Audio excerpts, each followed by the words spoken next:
selamat pagi Sobat Bangga Indonesia, dahsyat dan luar biasa. Ya, hari ini kita bertemu di sesi perdana, tayangan perdana dari program Angelia Secret. Oke, di sini kita akan membahas mengenai rahasia. Jadi ada yang akan saya kuliti rahasianya dari seseorang narasumber yang saat ini sudah hadir bersama saya. Saya simpan dulu narasumbernya siapa. Jadi nanti kita akan simak bersama-sama bagaimana seorang narasumber ini akan berbicara. Topik kita hari ini yang pertama, yang perdana, yang sangat menarik dan sekarang lagi tren pembahasannya, yaitu bicara tentang wanita, waris, dan wakaf. Oke, kita buka dulu ya sambil menyapa. Nah, biar lebih enak, biar lebih clear gitu ya. Oke, saya Angelia Mary. Di sini saya akan membawakan program Angelia Secret di Bangga Indonesia, satu program perdana, dan telah hadir di samping saya Siska Yusnita, seorang boleh dibuka. Iya, boleh dibuka. Justina. Oh iya, sorry. Siska Yustina. Iya, baik. Siska Yustina, agency director ya. Jadi agency director Sun Life Syariah. Naura Azwar. Yeah. Oke. Nah, ini wanita hebat yang luar biasa yang sudah hadir. Terima kasih atas kehadirannya, sama-sama, Sista. Jadi kita di sini ngobrol-ngobrol santai ya. Siap. Sesuai dengan judulnya Angelia Secret gitu kan. Nah, sudah siap rahasianya mau dibuka di sini? Oh iya. Sesama wanita ya. Jadi di sini memang kita akan benar-benar membagi satu rahasia yang mungkin di luar sana orang penasaran, ada yang nggak tahu, ada yang kepo gitu kan ya. Jadi kita mau buka nih dari sosoknya seorang Siska Yustina gitu. Oke, mungkin boleh diceritakan nih perjalanan hidupnya Mbak atau sis, aku panggil sis ya. Iya, nah, sis aja deh gitu. Kalau masih milenial. Ya, masih milenial. Oke. Mungkin pertama-tama bisa diceritakan dulu nih perjalanan hidupnya, mungkin dari udah menjadi seorang agency director. Itu kan tentu suatu perjalanan yang panjang ya. Iya, betul. Kan nggak tiba-tiba ucuk-ucuk, wow tampil jadi agency director nih seorang Siska Yustina ya kan. Pasti kan ada perjalanan hidup yang dilalui, ada up and down-nya mungkin. Hal-hal seperti itu atau ada rahasia apa sih gitu loh yang bisa dibagikan nih buat Sobat Bangga Indonesia yang nantinya akan menjadi inspirasi gitu. Monggo, silakan. Baik, terima kasih ya Mbak Mary. Alhamdulillahnya dari 2014 seorang kawan menghubungi saya untuk mengembangkan bagaimana syariah di Bali. Nah, alhamdulillah lagi saya pernah diberi kesempatan bekerja di salah satu bank BUMN. Oh, ya, di mana? Di Indonesia, di Bali juga. Oh, oke. Kita nggak boleh mention kayaknya. Nggak boleh mention. nanti bayar. Harus bayar ya. Oke, silakan. Terus? Alhamdulillah lagi pada saat saya diajak hijrah, kebetulan sebelumnya saya diajak untuk yuk kita hijrah menjauhi riba seperti itu mentionnya dari seorang sahabat. Tahun berapa itu? Tahun 2014, awal 2014. Nah, akhirnya seiring perjalanan saya memutuskan untuk hijrah itu 3 bulan, Mbak Mary. Dari ditawarin itu, jadi tidak serta-merta saya langsung gitu terima karena saya mikir-mikir dulu. Betul, ingin yang paling penting saya sholat istiqoroh dulu. Jadi biar semuanya itu kan Allah yang memutuskan. Betul. Jadi alhamdulillah ketika 3 bulan mantap nih hati. Sudah mantap. Sudah betul. Dikasih petunjuk ya. Iya, dan bagaimana mengembangkan syariah di Bali. Artinya ya kita tahu sendiri Pulau Bali punya keistimewaan ya. Betul.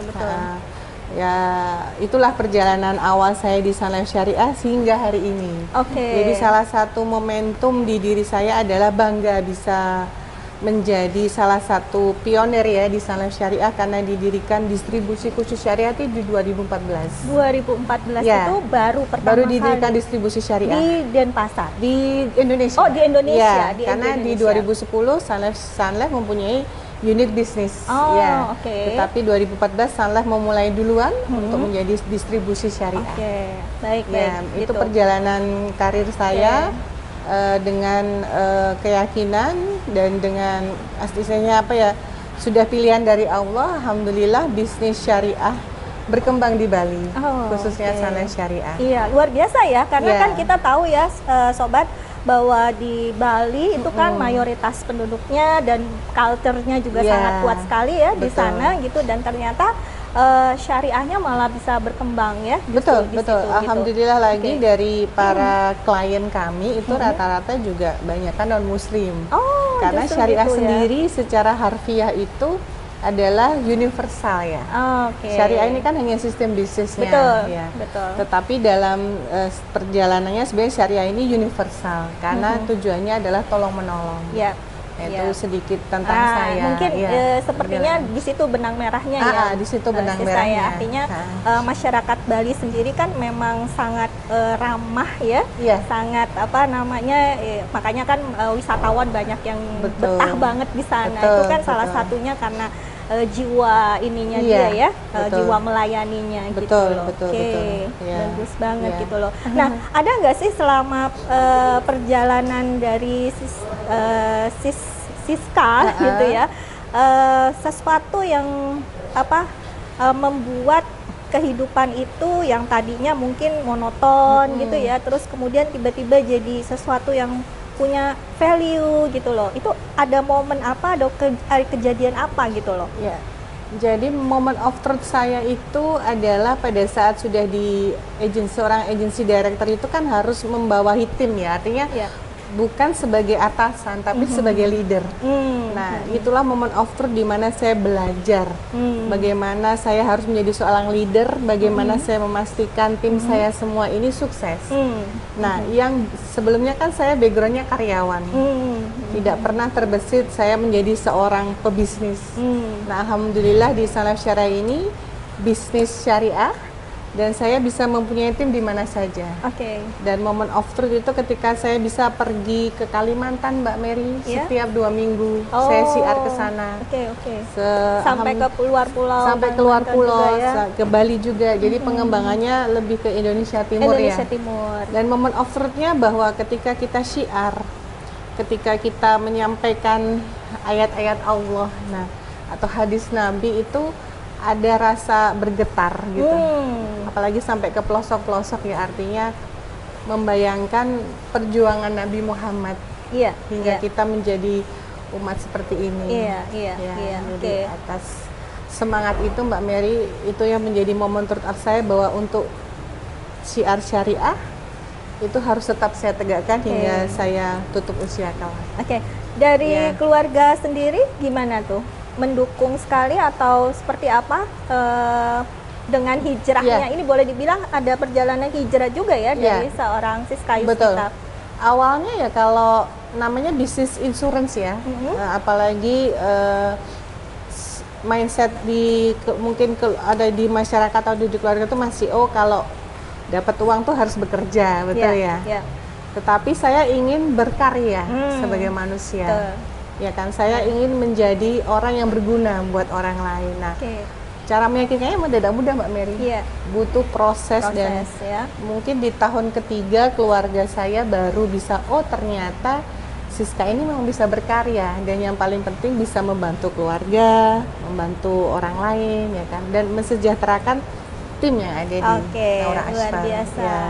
Jadi itu tadi Sobat Bangga Indonesia, sekilas kita sudah mengenal sosok seorang Siska Yustina, dan ada satu statement yang sangat menarik yang saya tangkap ya dari pembicaraan awal, yaitu beda antara bekerja dan berkarya. Nah, kita akan kuliti lagi rahasia-rahasia lainnya dari seorang Siska Yustina di segmen kedua, yaitu wanita, wakaf, dan waris. Sobat Bangga Indonesia, ketemu saya lagi dengan Yeah. Angelia Mary di program Angelia Secret. Nah, tadi kita udah sedikit ya mengulik rahasia dari seorang Siska Justina, Agency Director Sun Life Syariah. Nah, berkaitan tadi apa sih yang kita kulik, yaitu berkaitan rahasia tentang kehidupan pribadinya. Nah, sekarang kita akan membahas lebih dalam lagi berkaitan dengan topik kita hari ini, yaitu wanita, wakaf dan waris. Tapi kita ngomongin dulu nih yang spesifik tentang wanita nih, Siska. Nah, apa sih definisi wanita menurut Siska? Waduh, ini pertanyaannya lumayan berat, karena jawabannya butuh pendalaman ya. Betul. Ini kita kan wanita ya. Betul. Nah, kita nih wanita, tapi seringkali yang saya banyak lihat gitu ya, justru belum paham juga ya. Padahal kita wanita, tapi mungkin di luar sana masih banyak yang nggak paham apa sih wanita, siapa sih wanita itu gitu loh.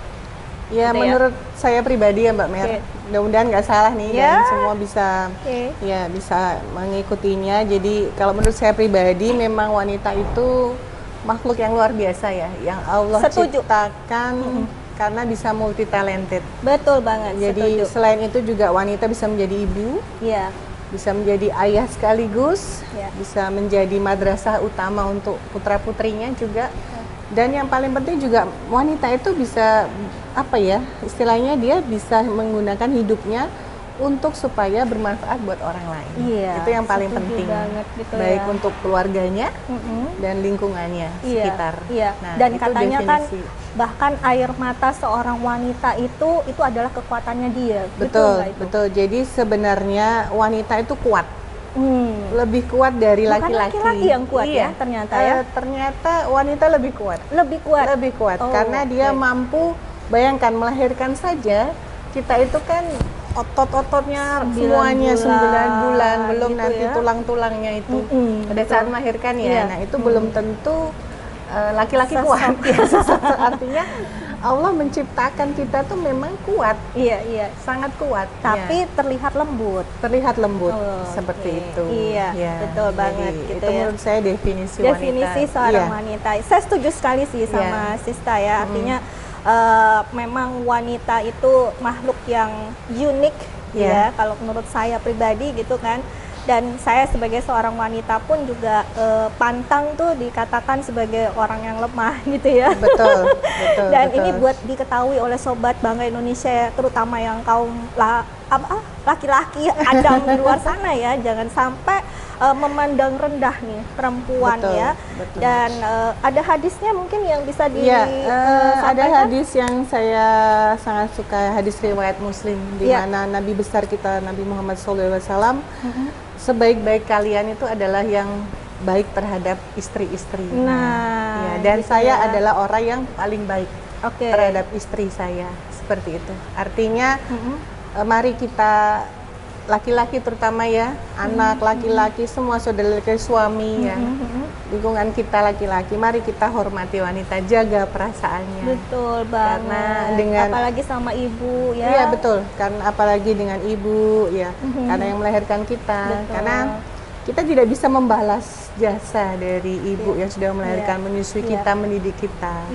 Itu sih. Jadi itu hadis yang sangat menyentuh di kita sebagai wanita. Nah, sekarang ini kan kita banyak ya tahu di luar sana, apalagi ini sekarang di media online gitu ya, kita ini melihat banyak sekali nih berita-berita tentang bagaimana sih kiprahnya seorang perempuan, seorang wanita gitu ya, dan banyak sekali hal-hal yang saat ini itu jadi perempuan itu jadi kayak melupakan kodratnya tuh gitu. Nah, itu gimana nih menurut bagaimana Siska ini bisa tetap berkarir kan ini sebagai seorang director, agency director tuh udah posisi yang tinggi gitu ya.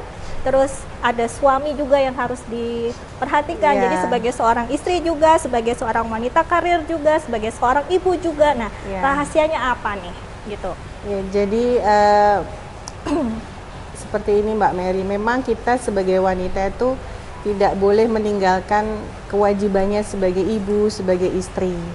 Apapun peran kita tetap harus dengan izin suami, ridho suami. Jadi pada saat kita berkarir, bertanya dulu apakah suami ridho. Ya. Karena diridoin nggak nih berarti? Insya Allah diridhoi ya. Karena kan memang satu frekuensi ya. Bukan cuma ikhlas ya, ridho. Bukan cuma ikhlas, ridho. Karena memang ternyata kesuksesan itu juga sebenarnya bergantung dari ridho suami. Nah, betul. Karena bagaimanapun surganya istri itu ada di suami ya? Betul. Kalau surganya suami ada di ibunya. Nah, dengan adanya yang maksudnya melanggar kodrat tadi atau mungkin terlalu sibuk, ya mari kita bermuhasabah. Artinya namanya kita ya apa ya, banyak godaan ya kan, banyak rintangan. Insya Allah dengan kita mencari ilmu yang benar ya kan, kita tidak akan melupakan kewajiban kita sebagai ibu dan sekaligus seorang suami. Nah, kalau saya pribadi Mbak Mary, mungkin ini sedih ya buat saya mungkin menceritakan secret. Monggo silakan. Untuk anak kandung saya memang tidak bisa bertemu karena anak kandung tinggal di Bali dan memang dengan adat Bali ya, jadi tidak bisa ketemu dari 2012 hingga saat ini. Jadi memang sedih ya, seorang ibu, seorang wanita seperti saya tidak diizinkan bertemu langsung, bahkan mengajak pergi, komunikasi gitu Mbak Mary. Jadi udah usia berapa? Anak saya perempuan ya? Bulan depan ini insya Allah 13 tahun, sudah SMP kelas 1. Wow, udah remaja ya. Jadi dengan adanya keadaan ini saya mendedikasikan diri saya untuk anak-anak di luar sana, juga anak-anak dari suami saya. Jadi untuk bagaimana saya menggantikan peran saya yang tidak bisa saya jalankan ke anak saya sendiri. Jadi itu maaf ya, ini berarti ini putrinya dari suami yang pertama ya? Betul. Karena memang ada perbedaan budaya dan ini, jadi ya saya menghimbau kepada, mungkin di luar sana banyak wanita-wanita yang mengalami seperti saya, tetapi tetap semangat karena satu hari pasti yakin anak akan dikembalikan ke kita, ke ibu. Setiap hari saya berdoa, maaf ya Mbak, setiap hari saya mendoakan supaya one day saya bisa bertemu anak saya, bisa merawat anak saya tanpa ada masalah apapun, gitu sih. Itu doa saya. Makanya kenapa saya semangat di sini, karena banyak anak-anak di sana dari tim kami terutama yang wajib hidupnya harus lebih baik dari orang tuanya.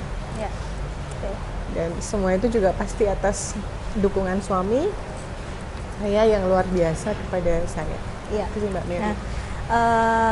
Ya itu tadi ya saya turut sedih juga karena saya juga seorang ibu gitu kan, gimana rasanya perjalanan terutama karirnya karirnya Sista ini juga udah menjulang gitu ya, tapi tanpa kehadiran seorang anak yang kita sudah pernah lahirkan itu juga ada sesuatu yang hilang ya, seperti itu ya. Betul. Ya. Oke. Nah, Sobat Bangga Indonesia, apa yang kita bisa dapat dari segmen ini, yaitu wanita itu adalah sosok yang sangat luar biasa, meskipun dia disakiti sampai mencucurkan air mata gitu ya, tetapi itu akan menjadi sesuatu yang memotivasi, menjadi kekuatan yang luar biasa untuk bangkit, untuk bisa menunjukkan jati dirinya dan bisa menunjukkan dengan harapan, dengan tetap penuh harapan bahwa suatu saat kelak, dengan keyakinan bahwa anak itu akan kembali kepada ibunya gitu ya, terutama dengan Mbak Siska. Dan ini kita bisa pahami di sini ya, Sobat Bangga Indonesia, bahwa wanita itu adalah sosok yang mulia gitu ya. Oke, kita akan lanjutkan lebih dalam lagi dari sosok seorang Siska Justina di segmen berikutnya. Sobat Bangga Indonesia, ketemu lagi dengan Angelia Mary di program Angelia Secret, masih dengan narasumber saya yang luar biasa, Siska Justina, seorang agency director Sun Life Syariah. Nah, tadi di segmen yang sebelumnya kita udah bahas bagaimana perempuan atau wanita itu adalah makhluk yang sangat mulia dan dimuliakan. Nah, di dalam agama Islam pun juga dikatakan bahwa wanita itu adalah makhluk yang mulia. Nah, saya akan membuka lagi rahasia-rahasia yang lebih dahsyat ya, dari Sista dari Siska Justina. Nah, ini berkaitan dengan yang sudah digeluti selama ini ya, dari dari seorang Siska Justina. Sekarang ini apalagi tadi kita udah bahas tentang perempuan, jadi ini lanjut bagaimana sih Islam itu memuliakan wanita. Baik. Terima kasih Mbak Mary, kita lanjut yang tadi ya. Mohon maaf tadi meneteskan air mata. Jadi kenapa saya ini istilahnya harus terus siar dan tegak berdiri ya. Karena saya ingin satu juga, rahasia saya adalah saya ingin membuktikan bahwa saya ini sebagai seorang wanita kuat ya. Yang kedua adalah membuat anak saya bangga. Walaupun dia tidak bisa dengan saya setiap hari, tapi akan bangga dengan karya ibunya, betul, dengan karya mamanya. Nah, suatu saat nanti ketika dia dewasa dia pasti tahu. Dan apa yang saya lakukan di Sun Life Syariah itu salah satunya adalah itu tadi, bagaimana mengedukasi cara memuliakan wanita. Nah, salah satunya adalah dengan warisan. Artinya warisan menurut hukum faraid. Seperti apa itu? Ya, jadi bagaimana wanita itu zaman dulu, zaman jahiliyah itu sama sekali tidak mendapatkan warisan ketika suami meninggal. Bagaimana juga zaman jahiliyah dulu tuh wanita yang justru diwariskan. Kasihan sekali kan gitu. Jadi oleh karena Islam hadir, Nabi besar kita hadir. Nah, ada satu ayat di Al-Qur'an An-Nisa kan. Wanita, otomatis wanita. Allah punya maksud. Nah, di warisan sendiri dibahas di Quran surat An-Nisa ayat 11 sampai 14. Yang dimana wanita itu ada bagian-bagiannya, istri. Nah, salah satu contohnya kalau mempunyai anak, Mbak Mary, dalam pernikahan berarti dia mendapatkan 1/8 dari harta suami. Gitu ya. Kalau tidak mempunyai anak, dia mendapatkan 1/4 dari harta suami. Itu ada perbedaankah antara anak perempuan dengan anak laki-laki? Betul, ada Mbak Mary. Di situ juga disebutkan di surat An-Nisa bahwa anak perempuan tuh bagiannya adalah 1/3, kalau anak laki-laki 2/3. Nah, bagaimana juga disebutkan jika kita tidak mempunyai anak laki-laki, anak perempuan semua, berarti harus ada asobahnya. Asobah itu adalah penghabisan, di mana kita harus mencari nih siapa asobah yang ada di keluarga. Jadi dengan adanya hukum waris itu sesuai bidang saya dan saya wanita, bahwa terpenting adalah setiap istri memahami bagaimana waris itu dia terima ketika suami nggak ada. Dan bagaimana si istri bisa melanjutkan hidupnya. Betul. Karena di surat An-Nisa juga disebutkan memang kalau kita menjalankan semua itu, Mbak Mary, itu surga dan kekal di dalamnya. Jaminannya surga. Sehingga saya ingin mengajak jamaah kita bareng-bareng ke surga dengan kita memahami surat tadi. Nah, ini nih kayaknya memang saya sih kepikirannya itu adalah sepertinya nih banyak yang belum paham nih mengenai ini gitu ya, terutama kita nih kaum perempuan ya, karena yang saya baca nih yang salah satu yang lagi hot issue juga ya gitu ya, sebenarnya sih itu gibah apa saya nggak, tapi itu menarik ya, yang kasus ada selebriti di tanah air kita yang menyangkut waris ini juga gitu. Nah, itu tuh gimana tuh bisa terjadi seperti itu tuh, apa karena tidak paham atau bagaimana tuh? Baik. Jadi sesuai hadis Nabi juga Mbak Mary, bahwa ilmu waris itu adalah setengah dari ilmu dunia. Bayangkan. Luar biasa. Cuman ini nih ilmu yang akan diangkat pertama kali oleh Allah dari dunia ini. Karena banyak yang melupakan. Justru itu yang pertama kali diangkat. Betul, ya. Diangkat. Ini Bagian kita belajar fisika, matematika itu betul, istilahnya ya penting, tapi sebenarnya setengah dari ilmu itu adalah ilmu faraid. Ilmu faraid ini. Ya, hukum waris Islam. Nah, karena banyak dilupakan dia diangkat. Dan memang tidak banyak yang paham. Nah, itu bahaya nih kalau nggak ada banyak sekali. Apalagi ini kita udah di akhir zaman nih. Iya, betul. Gimana nih? Karena di surat An-Nisa sendiri yang 11-14 itu Mbak disebutkan kalau kita melanggar, tidak melakukan faraid, itu neraka dan kekal di dalamnya. Masya Allah, ya, aduh, jadi jangan sampai deh. Betul, nauzubillah. Ya Allah, nauzubillah. Saya mengajak kaum saya, wanita, yuk kita bisa menjalankan hukum waris Islam dengan sebaik-baiknya, karena wanita itu akan menjadi subjek sekaligus objek kalau suami tutup usia, Mbak Mary. Oke. Nah, ya kan? Jadi gimana nih bisa diceritakan lagi nih rahasianya yang terpenting nih dari hukum waris itu apa sih sebenarnya yang perlu kita? Yang terpenting kita wajib tahu siapa ahli waris itu yang wajib. Jadi kalau kita nih, misalnya saya yang meninggal, karena saya punya orang tua satu. Papa saya udah meninggal, berarti yang dapat harta waris adalah mama saya, 1/6. Ya. Kalau habis itu suami saya, ya.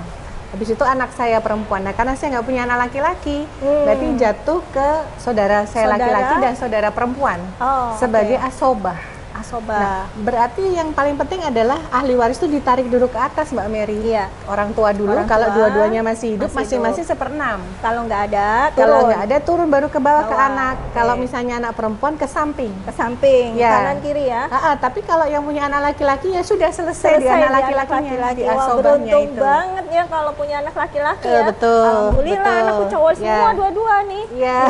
Jadi jatuhnya selesai di anakku anak ya. laki-laki, betul Mbak Mary. Alhamdulillah, ternyata Allah itu memberikan maksudnya itu ya, kasih anak laki-laki gitu. Pasti ada maksud semua dan pasti baik maksud Allah. Betul.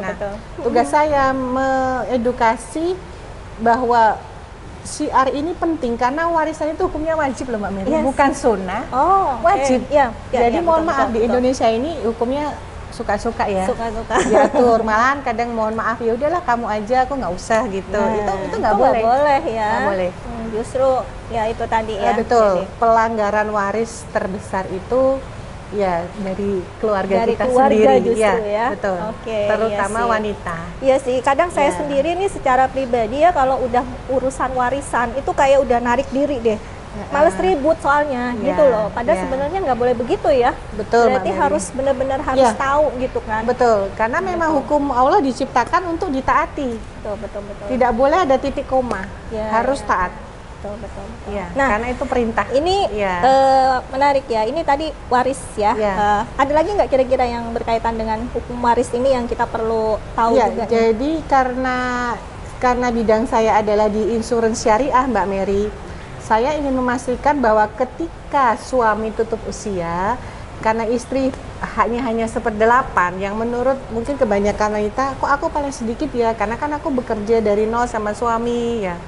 Mungkin banyak alasan seperti itu. Yuk, mari kita ciptakan dalam bentuk paper asset.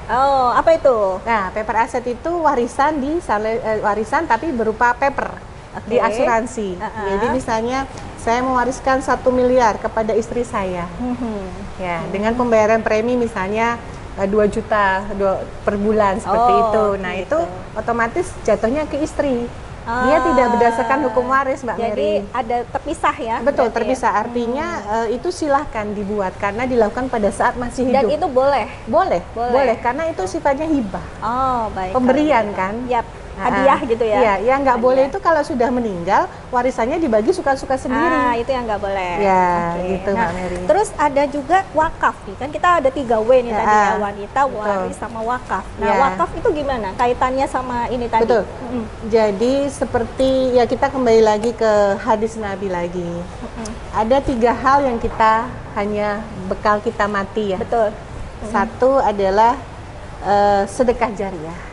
Oke, sedekah Yang jariah. kedua adalah ilmu yang bermanfaat. Yes, ilmu Yang ketiga adalah doa anak yang soleh. Yep. Nah, kenapa Nabi mengurutkan hadis ini berdasarkan tingkat kesulitannya, Mbak Mary. Oke. Karena kalau sedekah jariah ini adalah wakaf tadi. Sedekah jariah Ya, ini berupa wakaf. Betul. Ya. Oke. Kenapa wakaf itu harus dilakukan? Karena mudah. Semua bisa melakukan. Oh, berarti pertama itu adalah yang tingkat kesulitannya paling mudah. Betul, paling mudah. Oh, betul. Wakaf. Oke. Ya, jadi sedekah jariah tadi. Yang tingkat kesulitan kedua adalah ilmu bermanfaat. Ilmu yang Tidak bermanfaat. setiap orang bisa jadi guru setiap saat ya. Jadi dosen, ya, kayak jadi saya, dosen gitu ngajar ya. ya, Mbak Mary ya. 24 jam gitu ya. Nah, Iya. apalagi yang ketiga nih tingkat kesulitan yang paling susah. Bener, anak yang soleh ya. Karena orang menikah belum tentu punya anak. Betul. Yang kedua, belum tentu semua orang menikah. Betul. Ya kan, yang ketiga, ada anak belum tentu ada soleh. anak belum soleh. Iya. Misalnya anaknya soleh, pasangannya. Iya, benar. Makanya Nabi mengurutkan berdasarkan tingkat kesulitannya. Nah, Dan, jadi kita manusia bagaimana bisa ini ya. Betul, karena kita sebagai madrasah utama di keluarga, kita harus tahu detil ilmu wakaf karena ini pahalanya mengalir terus menerus. Iya. Dan contohnya adalah Nabi besar kita. Orang yang pertama kali berwakaf tuh Nabi. Sudah contoh saja Nabi. Betul. Hidup kita nggak tersesat. Tauladan kita ya. Betul, tauladan kita. Karena Masjid Madinah itu yang mewakafkan adalah Nabi. Diikuti secara sahabatnya. Iya. Dan sampai meninggal pun ribuan tahun para sahabat juga pahalanya tetap mengalir. Karena wakaf tadi ada yang ada sumur, ya kan? Hotel sampai sekarang, benar. Masjid. Macam-macam paling rumah banyak tahfiz. ya masjid. Betul. Ya. Sekarang udah lebih banyak ke tahfiz. Betul, Mbak Mary. Dan dengan adanya zaman now nih, wakaf itu nggak hanya berupa makam, musola, nggak berupa itu aja atau madrasah. Sudah bisa dimodernisasi lagi juga ada Gitu. namanya wakaf produktif. Nah, itu apa itu wakaf produktif? Ya, itu. Jadi memang bergerak saya di wakaf produktif, Mbak Mary. Jadi nggak harus punya rumah. Zaman sekarang punya rumah mahal ya, tanah, ya kan ya. Yuk, dengan wakaf uang atau wakaf melalui uang, kita bisa dengan mudah langsung berwakaf tanpa harus mempunyai sesuatu aset yang besar. Benar. Gitu sih, Mbak Jadi Mary. ini Sobat Bangga Indonesia, jadi ini ajakan ya buat kita semua ya. Dan saya sih berharap semoga dari sharing kita hari ini itu bisa memberikan inspirasi buat sobat-sobat Bangga Indonesia, khususnya perempuan, wanita di luar sana, bahwa kita loh yang menjadi sumber tadi ya, sumber madrasah ya. Betul. Sumber madrasah, karena di sini peran seorang wanita itu benar-benar bisa sangat berpengaruh baik untuk suami gitu ya. Kalau nggak ada suami ya untuk keluarga, untuk orang tua, saudaranya. Betul. Kalau yang sudah berkeluarga, terlebih lagi ada anak-anaknya. Nah, disitulah peran kita seorang wanita yang benar-benar harus bisa memahami ini gitu loh. Ya, memang sih laki-laki itu ada sebagai imam ya. Tetapi ternyata ilmunya itu lebih banyak di wanita ya. Benar nggak sih? Harus seperti itu. Gitu ya. Iya. Karena kan suami sibuk dengan mencari nafkah, kita harus memastikan bahwa kalau saya menyebutnya adalah kan suami saya sebagai co-founder gerakan wakaf berjamaah juga, Mbak Mary. Jadi kita ingin mengajak masyarakat dari mulai milenial ya, anak-anak muda, yuk kita berwakaf setiap bulan, kan? Tujuannya apa? Bahwa nanti kita akan menjadi bangsa yang besar dengan adanya wakaf. Karena kita dengan wakaf itu kita saling mensejahterakan kaum duafa, orang-orang nggak mampu, janda-janda ya kan yang nggak mampu, kasihan gitu loh. Jadi yang seperti proyek-proyek produktif itu seperti pembangunan rumah sakit gratis, Mbak Mary. Jadi yang nggak mampu bayar BPJS bisa dilayani di sana. Terus rumah hafiz, Mbak Mary, bayangkan kita wakaf di rumah tahfiz. Wow. Setiap yang kita wakafkan Al-Qur'annya dibaca tuh kan diulang-ulang terus sama berapa ayatnya ya? Ayat, setiap ayat yang di dan bukan cuma satu juz atau satu halaman, per ayat loh pahalanya. Bener ya. Dan memang kita harus menciptakan generasi yang mencintai Al-Qur'an. Iya, betul. Melalui gerakan wakaf berjamaah ini. Iya. Sih, Mbak Mary. Alhamdulillah ya Allah, aku benar-benar hari ini dapat banyak banget ilmunya dari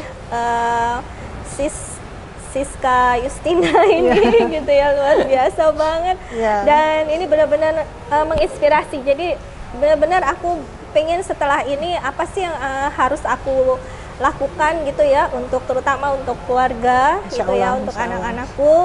Dan ya semoga dengan tayangan ini Sobat Bangga Indonesia semakin banyak orang-orang, terutama para wanita di luar sana yang memahami gitu ya, yang bisa mengerti, bisa kemudian ya bukan cuma tahu doang, tetapi terus apa gitu loh. Jadi kalau kita udah tahu, terus kita harus gimana gitu kan. Nah kalau memang mau tahu caranya, kemudian nanti pelaksanaannya seperti apa sih, teknisnya apa sih kalau saya mau dengan mudah nih untuk berwakaf, terus untuk bisa ngatur warisan. Nah, ada orang-orang yang punya pengalaman di situ gitu ya. Contohnya seperti kayak Sista Justina gitu ya. Artinya beliau adalah sebagai seorang agency director ya, dan udah pasti punya pengalaman gitu loh, dan udah pasti syar'i gitu loh teman-teman di sana ya. Nah jadi Sobat Bangga Indonesia, tanpa terasa waktu kita sudah selesai dalam 3 segmen ya. Dalam 3 segmen ini di Angelia Secret, program perdana yang topiknya sangat luar biasa, dan nanti kita akan tampil kembali, kami akan kembali hadir dengan topik-topik yang berbeda, dengan mengangkat rahasia-rahasia yang dahsyat-dahsyat lainnya. Terima kasih Mbak Mary. Semoga materi 3W ini, wanita, warisan, dan wakaf ini bisa kita siarkan di bumi Indonesia. Amin. Dan terima kasih saya ucapkan kepada Bangga Indonesia yang sudah membantu siar kami. Semoga makin berkah ya. Amin. Mari kita kasih semangat dulu ke teman-teman. Kita sama-sama ya tadi ya gitu ya. Terima kasih. Wassalamualaikum warahmatullahi wabarakatuh. Sobat Bangga Indonesia, dahsyat luar biasa.